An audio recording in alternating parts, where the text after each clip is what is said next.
Thank you so much, Commissioner, for joining us today. Your reports are so important. I'm here in Northern Ontario where the rain has finally come, and hopefully that'll push back the devastating wildfires that are all through our region. Neighboring Abitibi is on fire, Seattle is on fire, Halifax on fire, 30,000 people displaced in Alberta.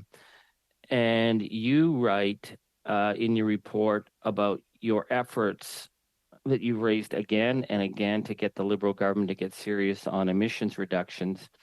And you write, when I look at all the reports that have been flagged, these grave concerns over the years, it's clear that we have been repeatedly ringing the alarm bells.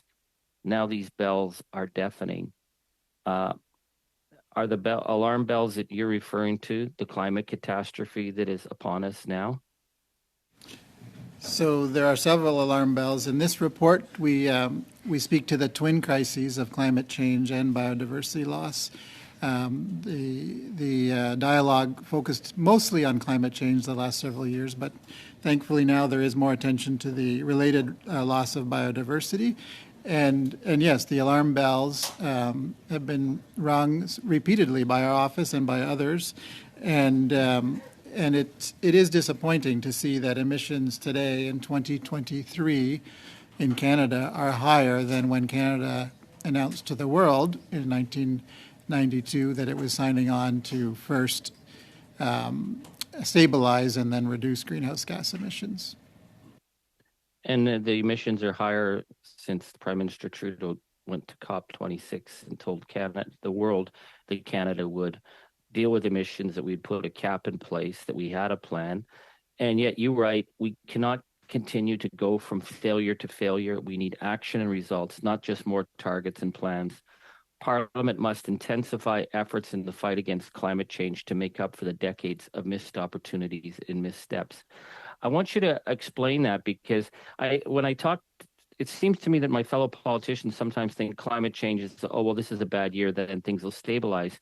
We are on this accelerating curve of crisis getting worse and worse year by year. So what are the pressures to actually start to deliver and move beyond performative promises, that we deal with the fact that Canada is the only G7 country where oil and gas emissions rise year in, year out? Yes, and so we have our overall report on climate lessons learned from 2021, where we look at the big picture, and then we do these deep dives into specific areas like today's regulations or the 2 Billion Trees program or forest carbon accounting. If I could draw your attention to Exhibit 1 in our forest and climate change report, we state at the end of the paragraph before that exhibit, forests can help reduce greenhouse gas concentrations in the atmosphere, but this should not distract from the urgent need to reduce burning fossil fuels. So the biological capture of carbon through trees, plants, marine life, and so on is helpful, but so long as we continue, as indicated in that Exhibit 1.1, to have a net large flux of fossil carbon from underground into the atmosphere, we will not truly tackle the climate crisis. So we do need to get a handle on human-driven emissions from fossil fuels. It's helpful, and forests are definitely a part of the equation in terms of helping address and mitigate and adapt to climate change. But until we actually bring the trajectory of emissions down from fossil fuel use, we will not succeed in limiting global temperature rise or avoiding catastrophic climate change. Well, absolutely. And we had the promise of an emissions cap with no plan, and we still have no emissions cap, and emissions are going up.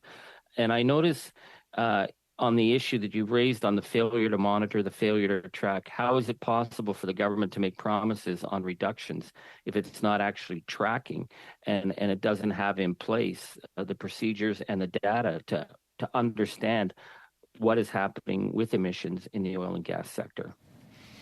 So the emissions are up from 1990 to now, which was the reference year for when the world got together to create the Climate Convention in 1992.